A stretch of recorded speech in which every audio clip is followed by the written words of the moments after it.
Hi, family. Welcome to the Esther Chase podcast. It's always about delving deeper, and this podcast is about family life, social issues, and spirituality. And today's episode is about sexual abuse. And I'm so sad. It's so disheartening seeing what is going on in our society these days. There are a lot of people going through sexual abuse and harassment silently, and we have no idea about it. And the very abusers are walking freely. So this season, what is happening about the 8 years old that was abused for 4 good years, I see it as a clarion call for all of us to rise together as a society and to fight against sexual abuse and abuse of any form, be it emotional abuse, physical abuse, whatever abuse. We have to fight together as a society. Whether you're African, American, Caucasian, we all have to stand up and fight against any form of abuse, because the trauma that comes with abuse, you have no idea about it. Just have an interaction with someone that has been through any abuse of any form and let them tell you the trauma that comes with it. It's not easy dealing with the trauma that comes with sexual abuse. And in our case, as Africans, as a Ghanaian, there are no proper systems and structures that have been put in place to deal with the trauma that comes with abuse of any form. So it makes the whole situation hard to deal with. So there's this story that has been trending online about justice for, I don't know if I have the name right, Ichanya, if I'm correct, an 8 years old that, due to failed government systems for educational purposes, had to travel to a different city far from her village and her mom and probably her siblings to go stay with her auntie and uncle. And she was abused by her cousin, that is her uncle and auntie's son. And what makes the thing so bizarre is her uncle was also abusing her. She was sexually abused by her cousin and her cousin's father for 4 good years. An 8 years old child. The young girl was being abused sexually. May her gentle soul rest in perfect peace. She was being abused for 4 solid years. She went there when she was 8 and left when she was 12 because she fell ill due to the abuse, because mind you, she's a minor, 8 years. So this young girl, when she fell ill, was diagnosed of vesicovaginal fistula. And with such a condition, if you are in the healthcare sector, you know that sepsis can easily set in. So the girl really suffered, and so which led to her demise, where she passed on when she was 13. And this case was, I believe it was reported because there was a courtroom, and to date, I don't know the judge that was in charge, but I have been seeing justice for Ichanya, if I have the name right. Pastor Emmanuel Ian posted it on his page on IG, and actress Shafi Bello also posted, and a lot of influencers on the media, on social media, have been posting about it, that justice for Ichanya. They are all adding their voice to it to help combat abuse and also fight for the girl that passed away, because the uncle that abused her and his son are all walking about freely. We really have to deal with abusers as a society. And this is not the only story. It's not only females that are being abused. Males are also being abused.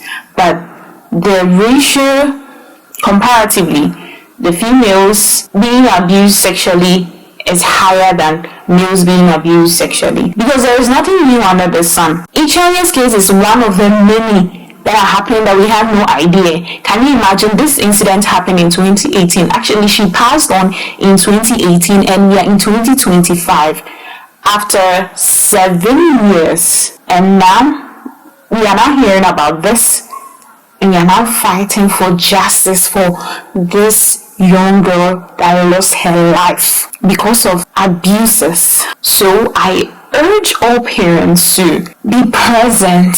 We know parents are dealing with a lot, but you should know that you have a responsibility and a role to play in the life of your child. So you have to count the costs.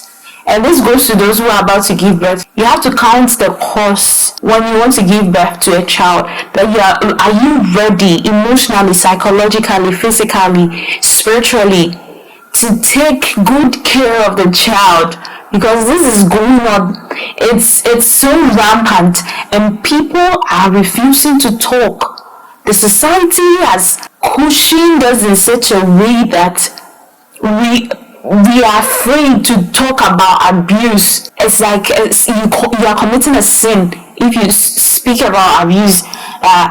Hey, I was abused. So people are afraid to talk about abuse, that hey, I've been abused by such a person. And even if they speak about it, let's forgive. Please, it has to stop. That thing has to stop. People have to face the full rigors of the law. Because whatsoever a man sows, that he will surely reap. So people have to really reap what they've sown. You see, it's been 7 good years.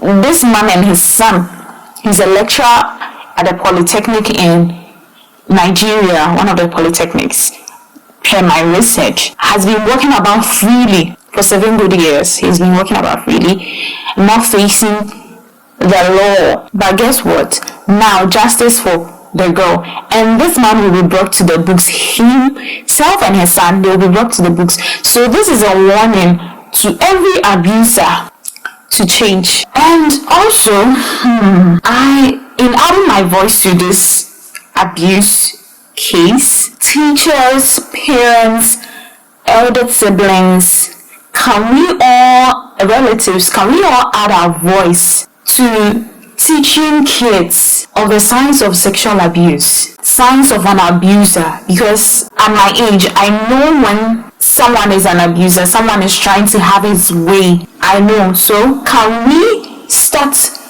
teaching kids in ways they can understand as kids? Because I remember growing up, my mom taught us some of these things. They were at our fingertips. So you know that this is not to always presume, have a preconceived mentality when you are dealing with the opposite sex. But hey, you have to also be alert and careful, because the consequences of these abusers' actions are nothing to write home about. And so let us counsel children, youth, even adults to speak up if there's such a case, so that these abusers can face the full consequences of their actions. They shouldn't go scot-free. And so, on that note, don't sit down and watch for someone to abuse you. Yes. Don't sit and watch. Don't be an absent sister. Don't be an absent brother. Don't be an absent uncle or auntie. Don't be an absent parent. Don't be an absent friend. Let's be there for each other. Let's watch each other's back. Don't be a traitor. Don't sit and watch someone to abuse your family member, your relative, your friend, even an outsider. It's not supposed to be so. No, it shouldn't be done. And you know the sad thing with this lady's case, her auntie, the wife of the man that was abusing the girl, per the story that has been circulating, was aware that such an incident was going on. And she didn't report it. She didn't do anything about it. I don't know, because if she did something about it, it wouldn't have ended in the death of the child, the young girl, 13 years, losing her life just because of someone's carelessness. Do I even call it carelessness? So please, let's speak up. Sexual abusers, pedophiles shouldn't go scot-free. They must be brought to the books, and they must face the full rigors of the law. And to the abusers, repent. Okay, so Until then, thank you for watching, and don't forget to subscribe, comment, like, and share. And don't forget to leave your thoughts in the comment section. Thank you. As always, I'm Mr. Chia Komia. See you in my next episode. Bye.